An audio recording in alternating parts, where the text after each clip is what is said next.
عزیزان مکرم، قربانی یہ اللہ رب العزت کی عنایات میں سے ایک عنایت ہے۔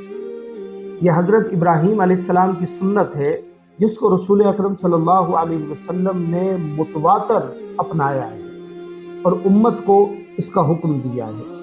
اب سوال یہ پیدا ہوتا ہے کہ صاحب استطاعت کون ہے اور قربانی کس کس پر واجب ہے؟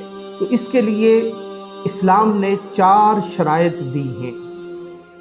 4 شرائط اگر پائی جاتی ہوں گی تو قربانی کے وجوب کا اطلاق ہو جائے گا، تو قربانی اس شخص پر واجب ہو جائے گی جس کے اندر یہ 4 شرائط پائی جاتی ہوں گی۔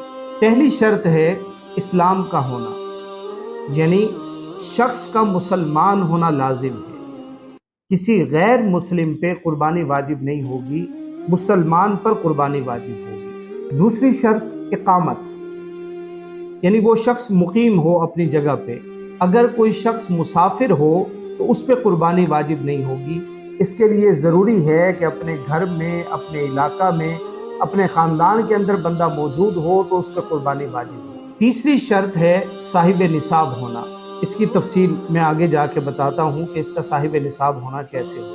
اور چوتھی شرط فرمایا کہ حریت کا ہونا، یعنی شخص کا آزاد ہونا۔ اگر کوئی غلام ہوگا تو غلام پر قربانی واجب نہیں ہوگی۔ یہ 4 شرائط ہیں۔ اگر یہ 4 شرائط پائی جاتی ہوں گی تو شخص پر قربانی واجب ہو جائے گی۔